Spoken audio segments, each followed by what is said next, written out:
Hi, everyone, and welcome to Momentum Boost. I am, of course, your host, Adrienne Gold-Davis, and I'm really delighted and honored that you're choosing to spend this time with us. Now, I know we've said this to one another 1,000 times over, but we got to say it again. The past 2 years have been utterly unthinkable. I mean, almost 2 years ago, the world changed completely. And when it did change back in March 2020, who ever thought we'd still be where we are right now? So many people have been impacted by this pandemic in so many different ways. But what's been especially hard for so many of us has been the inability to connect with our friends, with our relatives, with our community in person. I mean, my goodness, that's really how we began the boosts in the first place. Because we couldn't connect in person and be on our Israel trips, we knew that we wanted and we needed to stay connected as a community. So the boosts were born because we need our community to nourish our souls.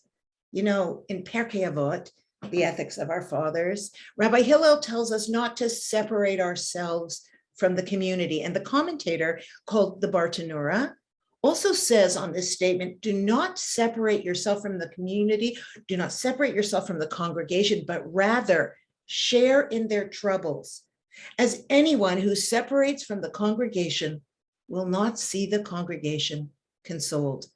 And Hillel also says that society needs to be the main thing. It's not so much the private individual, because the individual is dynamic and changing, but that societies endure, communities endure. We need each other. We're unified, but of course, without uniformity. And our guest tonight experienced this commandment firsthand herself. With her unique qualifications, she can help us internalize this concept firsthand in a way that I certainly can't. Because tonight, I am truly honored to be joined by Rochel Newman. Now, Rochel's story is something I'm certain that's going to stay with all of us for a very long time. You see, Rochel was the female COVID patient zero in Ontario. She was put on life-saving respiration in March of 2020, and her long haul after effects have lasted for 17 months. Now, professionally, Rochel is a skilled child and family therapist and a grief counselor in Toronto, Ontario, where she lives. But she's also the daughter of the legendary Rabbi Pinchas Hirschsprung. May his memory be for a blessing. He was the chief rabbi of Montreal. And so she grew up steeped in wisdom. Now, Rochel Newman is the mother of 3 grown children, and she's the proud Lala, I love that, Lala, to grandchildren in Canada and in Israel. Rochel, thank you so much for joining us. It's just an honor to get to speak to you tonight. Thank you, Adrienne. I'm really looking forward to this. Thank you for the opportunity. Are you kidding? Like, Rochel, honestly, just tell me what happened. Just give us an overview of what happened. Okay. So it was March 2019, and I was healing still from a 1.5-year sternum break, which is incredibly painful. And I still hadn't received the right treatment. And so in March, I went to a new doctor to try to see if he can find a treatment that would work for me. I think a few days later, I got a call from public health. And they said, were you at the doctor's office at this date? I said, yes. They said, we need to tell you that you did come into contact with somebody with COVID. And at that point, COVID was really, really new. And there was so much fear about it because it was so incredibly unknown. So when I heard that, it registered like, oh my God, maybe I have COVID, maybe I'm going to get COVID. But it was so unknown. It was such an unknown entity to me that I really didn't understand the depth of that comment. And so I'm very unclear, like that whole period somehow remains very fuzzy to me. But I do remember that at some point I had fever. I was having a hard time keeping food down, having a really hard time even keeping liquid down. And so my husband Dale said, why don't we go to get tested? So we did go to get tested. Both of us were positive. And the irony is my husband suffers from asthma. And I thought, oh my God, asthma is one of the risk factors. Oh my God, I'm so worried about him. not thinking anything about myself. Like I was a healthy 61-year-old, not in bad shape, but doing really, really well and no risk factors. And I thought, okay, I'll do fine. Well, P.S. at the end, my husband had COVID. A woman wouldn't even recognize she would have had it because she would have been too busy. But he had chills for 3 minutes one evening, and he said, I think I had COVID. And I thought, oh my God, you're so damn lucky. And but I, on the other hand, started showing side effects very quickly. And at one point, I remember having really high fever and not being able to keep liquid down. And that's when it became scary. And at that point, I bought an oximeter, and I put my finger in to test the oxygen level of my blood. And clearly I wasn't a stellar student in school because the number came out to either 84 or 86. And I said, wow, hey, if I came home from school with a mark of 84, 86, I'd feel good about it. I thought 84, 86, this is good. Not knowing that that is a very serious number. You need to get yourself to the hospital immediately. I didn't realize that. So there I was, staying at home, really, really ill. And at one point, I remember my daughter Batsheva called me and she said, Mom, what are you doing now? And I said, I'm outside rolling in the snow in the backyard. And she listened to me, and she knows I'm a little zany. And one of the most favorite things I love to do in the snow is actually make snow angels. But I wasn't making snow angels. I told her I was rolling in the snow. And she called Zale back and she said, Dad, if you don't get her to the hospital, I will. She's hallucinating and she has a terrible cough, and I'm really worried about her. And so Zale drove me to the hospital. I have no recollection of the drive. I asked him afterwards, why did you drive me to the hospital? Why did you take me? And he said, because you weren't keeping down food and now you're starting to vomit liquid. And he said, I was worried that you were dehydrated. And he said, so I took you to the hospital thinking we'll leave you there for a little while. You get some IV hydration and that'll be cool. So I went to the hospital. I remember they did not let Zell in. They were incredibly strict at that point, rightfully so. I went to the hospital and I remember just like being in ER. They put me in a bed. They gave me IV drip. They said like I was having a little problem breathing, so they gave me some oxygen. And I remember as I was lying in bed, a doctor came in and he said to me, hi, my name is Dr. Owen. I want to introduce myself. I was sitting outside reading your records and I said, my God, it says she's 61. She doesn't look a day over 40. I want to come in and meet this woman myself. And I was so weak and half dead. And I said, Dr. Owen, you are my favorite ICU doctor. I fell in love with him immediately. And it really taught me that the frontline person of any experience can either make it or not make it for you. And he was my frontline experience to my sick process and to my healing process. For that, I will ever be grateful for the way he presented himself to me. You know what, Rahul? I just want to stop you for a minute because as you tell this story that I personally know leads into intubation and months and months and months post that, and all of this, the horror that you went through. What I'm hearing, and this is exactly why I wanted to talk to you, is what are you highlighting for us?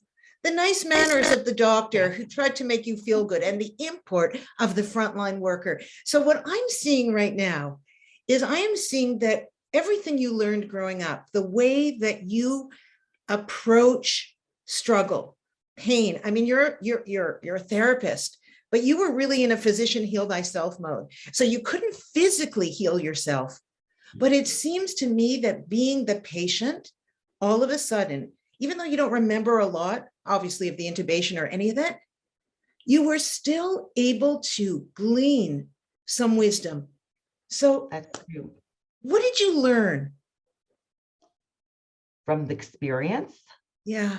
Okay, I just want to go back a little just to the story for one more second. So he told at that point, he said, Rachel, we're just going to give you some IV drip, some oxygen, and then your husband will be there to pick you up. And 5 minutes later, he walked back in and he said, Rachel, I need your consent. I said, for what? He said, to put you on a respirator. And I said, oh my God. And again, I guess I was raised with the lens of gratitude that right away I said to myself, thank you, God, that I don't even know what being on a respirator looks like. Don't even really understand the meaning. I didn't understand it was life support. I didn't understand that people in the worst physical condition are put on life support to help their body heal. I didn't even know any of that. And so you're right, so much of this experience has been that. But I need to tell you if I could just share one little really sweet episode. When I was there, the nurse understood truly what being on a respirator was. And she understood that I was clearly incredibly naive. So there was a TV hooked up. And she said, Rachel, she said, would you like to watch some TV? I can get Netflix on for you. And I said, Netflix. And she said, yeah. She says, do you remember your password? I thought, no, I don't remember my password at this tremendous traumatic time for me. And then I thought to myself, is there any movie that I'm dying to see in my last possible days of my life that I must see the Netflix movie before I die?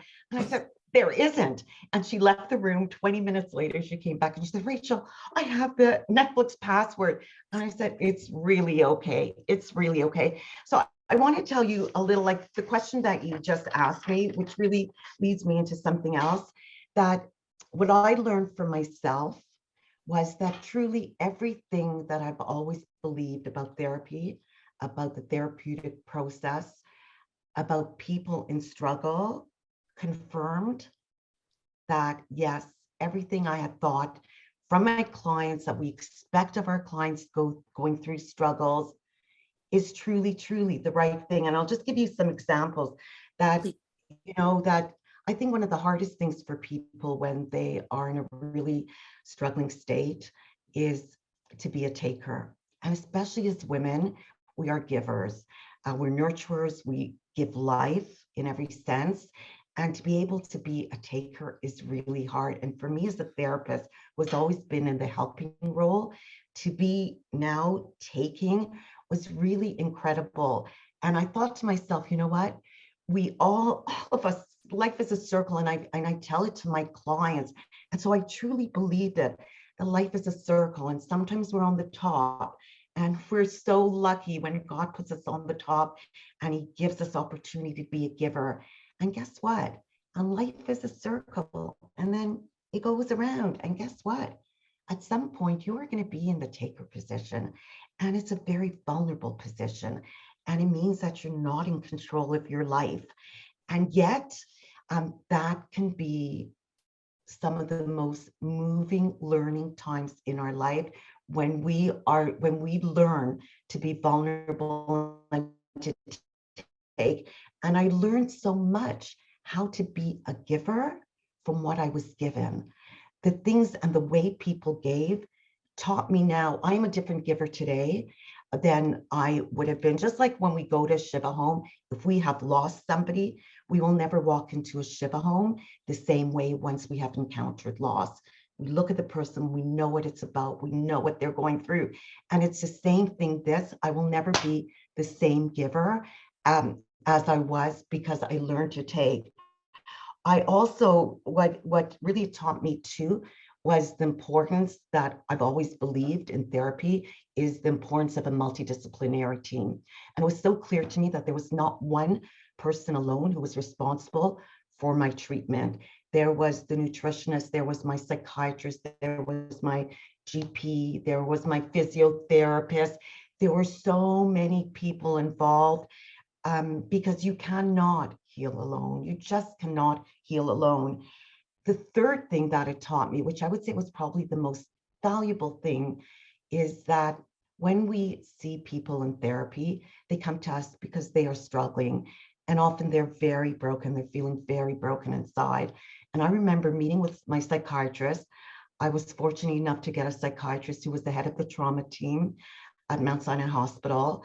And I would say that if you asked her for her notes from 3 months of sessions, she would have said one thing. Rachel saying, I am broken, I am broken, I'm so broken. That was my mantra. I'm so broken, I'm so broken, I'm so broken. And then when I gave my speech 17 months later at my synagogue, the village shul, I made a meal to say thank you to God for bringing me to this moment of healing. And I stood there, and as I was saying it, I stood there, and all of a sudden I felt myself stand erect. And I said, but guess what? 17 months later, I'm not broken. I'm not broken anymore. And that was such a valuable lesson to me, that you hope that in a therapeutic process, a person that comes in saying, I am so broken, if therapy is done right and a person is supported, they can heal. There is nobody that cannot heal from being broken. And I think the last point is that I read a statement that impacted me deeply. It resonated very deeply for me. And I'm going to read it to you. And it said, let me fall if I must fall. The one I become will catch me. Oh, I love it. And when I read it, I said, who said this? Who said these wise, wise words? And my son said, let's look it up on Google. He looked it up and he says, Ma, who do you think said it? And I said, the Dalai Lama. I didn't know who said it. And he said, no, Ma, our very own Jewish leader in the 1700s, the Baal Shem Tov, said that. And I said, how deep and true is this from therapy? Because I know that when people come to therapy, when they are dealing with the struggle, they do not walk out the same way. And nobody wants our struggle. We hate struggles. We don't want it. We hate them. I hated mine with a passion. But in retrospect, I know that I have learned everything from COVID. And so I say to people who go through this stuff, you will heal. You are broken. There will be a day you will not feel broken. And there is a day that you will look at what your struggle was and you will say, I am grown. I'm a different person because of it. And in fear of sounding crazy, I actually sometimes refer to my experience as the gift of COVID for me, because of the gifts that it actually gave me. Wow. Oh my goodness. Now, given your background as a therapist, so your understanding of the human psyche, although from what I'm hearing, you're saying that the empathy to really help somebody heal is truly enhanced by your own experiences. I mean, it's not to say that you can't empathize with a person with something you haven't gone through, but your deepened understanding about brokenness will help you give courage to others. 100%. But what about, and I know all about that clinical training, and obviously, you're an expert in these matters, but given how you were raised with a deep understanding of Jewish wisdom, were there particular Jewish ideas which, because you'd inculcated them earlier, served as strengthening? Now, I'm sure there were periods of time where you're like, I don't want to hear about anything, I'm just in pain, right? But when the fog started to clear, what kind of Jewish ideas about community, about pain, that you had been taught your whole life? I have to tell you, it's a great question, and I have a few thoughts about it. The first time I really experienced that was when the doctor told me that I had to be put on a respirator, and everybody left the room. The doctor left the room, the nurse left the room because I wanted to be left alone. The first thing I did is, I'm very connected to nature, and I was inside a room, so I couldn't look at the sky and the clouds, but I did look at the ceiling in the room. And I said, my first comment was, God, I'm in your hands. Whatever you want, however you want this journey to look, I have 100% full faith that I'm not doing this journey myself. I'm not alone.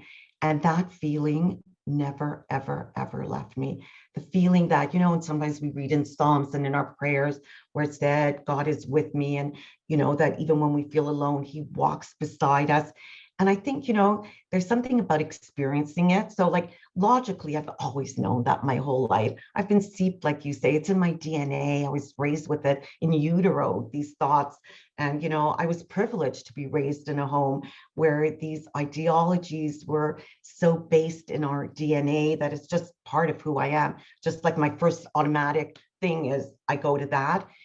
But I have to tell you, when you actually experience it, it's a very confirming experience to say, you know what? Because so many times we think like, we'd like to think that if we're in that opportunity, we will be that woman who says, like, instead of saying like, why me, God, saying, why not me, God? And I have to tell you, I did not say, why not me, God? I actually said, why me, God? Because that's natural. And I am who I am. And I was authentic and I was struggling. But the belief that truly I did not walk this journey alone, I think was life-saving to me. It gave me life. And the other thing I want to say is that, and then when I told it to Zell, like we were sharing experiences, because I didn't know, like, how was it for you, Zell, when you heard that I was on a respirator? He called the hospital and he wanted to speak with me. And they said, I'm sorry, she can't come to the phone. And he said, well, I just dropped her off a few hours ago. Can you please get her? I would like to speak with her. And they said, we're sorry. And they said, why can't she come on the phone? And they said, she's already on a respirator. She gave consent. That is it. And so I asked, so I was hearing Zell's story, and he was saying, Rahul, what happened when they told you had to go? So I said, and then I looked up to this, to the room, and I said, God, I'm in your hands. And he stopped me and he said, Rahul, you say that comment so flippantly, like, oh, okay, God, I'm in your hands. He said, do you know that comment that you just said took 60 years of working hard on developing a relationship with God? That you could say that this was 60 years of being raised in your home, 60 years of Torah education, 60 years of going to Jewish day school, 60 years of going to camp, years of having my own rabbi. This is not something that somebody just spits out. It was years and years and years of work. And so then it really taught me that, yes, I worked so hard in the years that I was healthy, because had I needed to build that framework at that time, it would have been impossible. I was physically, emotionally, spiritually so bereft and empty and fatigued.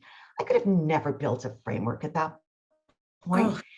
And interestingly enough, I even say, so what I've learned is you need to build that framework when the going is good, when you are strong. Learn, cultivate a relationship, try to understand. Like, I know I'm privileged that I was raised in my home, but I'm sure that there are listeners here who say like, heck, she's so far above me, I don't even know what she's talking about. I don't even believe there's a God. And so I say to you, that's okay. You had a different experience. You were raised differently. But go into that ring, struggle with it, ask the questions, because there will be a time when challenge hits and you will not be able to deal with it alone. You will need some greater powers, some greater system, some greater belief system to live in. And the work to do and to cultivate is when the going is good. That being said, to be truly honest and authentic here, I had a hard time holding on, even with my 60 years, 61 years. And I was very exhausted. And I did say, why me? I said it a lot of times, why me? Why me? Why such a death experience? I had survivor's guilt, which is very, very common. Why did I survive? I was hearing so many people that I'd known who were far better people than me, who died during this. And so I had so many feelings. But what I did was, I didn't step out of the ring, out of the boxing ring. I said, damn it, I'm staying in the ring. I am going to deal with this fight. I'm going to deal with this struggle. I will work with any issue that I feel like I'm not joining with God, or God isn't feeling very close with me right now. I'm going to fight that urge to just give up and say, okay, finished. I'm going to fight. And the way I fought was, I actually contacted my rabbis. I contacted rabbis in my community. I contacted great leaders in our generation, to really help me understand and to put a spin on helping me get some of that spiritual spirit back, because there were times that I was weak despite being raised with what I was raised with. So when the going is good, build, build, build this system, and know that it is completely normal. Like, I also want to normalize for people who are struggling that is really okay, that there coexists within the same one person very opposing emotions. So yes, I was holding on with a thread to, yes, I believe whatever is happening is for the good. God has an intent for this to happen. Clearly, I need to learn from this. My soul needs to grow from this. But at the same time, I did hold on to, I am so bereft. Why me? Can't deal with this anymore. It's just too much for me. I want to just go put the blankets over my head and go to sleep for the next 10 months. And that is normal. You can be a really good, high spiritual believing Jew, and you can struggle with that, and that is okay. But just stay in the struggle. Stay in the struggle. It makes me think that's, this week's Torah portion is that, when we carried both the broken and the whole tablets in the ark that we carried through the desert, because we have to learn to sit with the broken and the whole. We only have a couple of minutes left, like 2 or 3 minutes. Can I just ask you how you would build this framework as a mother to small children? Okay. Just give me a little input for all of us listening. Really, really quickly. Okay, really, really quickly. I think I have 2 points on that. And that is, the first point is that we develop as mothers, as caregivers, as nurturers, we look at our child's physical development, okay? We help them brush their teeth, take care of their bodies. We teach them how to develop their own skills as they grow older. We look at their social development, and we're very keen on helping them learn how to navigate relationships, how not to bully, how not to be bullied. We look at our kids' emotional development and how to help them work with difficult feelings, et cetera, self-esteem, self-compassion. And yet sometimes we leave out the most important piece, and that was their spiritual development. And how do we develop the spiritual development in children? I think from when they are very small, we teach them that in each and every one of us, there's a soul that comes down from heaven when we are born, and it matches into our physical body. And that soul, and the reason that we are born, there's a reason we are born, and we are born with a unique mission. And the unique mission is we are born in a certain generation, to certain parents, to a certain financial bracket, to a certain culture in this period. Yes, siblings, no siblings. Nothing is by accident. Everything is tailor-made, detail-made by God, because you, Adrian, and you, this child, and you, that child, have a unique mission to accomplish. And I end with this thing that Mark Twain said, because it is so beautiful. Mark Twain said, who was not Jewish. Mark Twain happened to say, what are the 2 most important days in a person's life? The first, the day they're born. The second, the day they understand why they were born. And Viktor Frankl, who we know is a psychiatrist in Vienna, lived through Auschwitz and everything. He said that one of the best predictors of giving your child the ability to live a life well lived is to provide your child with meaning and purpose in this world. If they have meaning and you give them purpose and meaning in this world, you can be assured that they will have an enriched life that is well lived. And I think ultimately that is the best gift we can give our children. My heart is overflowing. You are such a gift. I want to thank you for sharing not just your incredible story, but making that incredible story a series of life lessons rather than a poor me, more of a way to reach all of us. Rochel, you are an inspiration, and I thank you from the bottom of my heart. You're so welcome. Thank you, Adrian. Thank you, everybody. Gosh. And to everyone else, please be sure to join us again next week on Monday, February the 28th at 8 p.m. Eastern Time for our next Momentum Boost, when we're going to turn our attention to the gift of forgiveness, the gift we give ourselves and others. And for me, Adrienne Gold Davis, and all of us at Momentum. Remember that as we learn and grow and heal and come back from brokenness together, that the highest form of wisdom will always be kindness. Good night, everybody.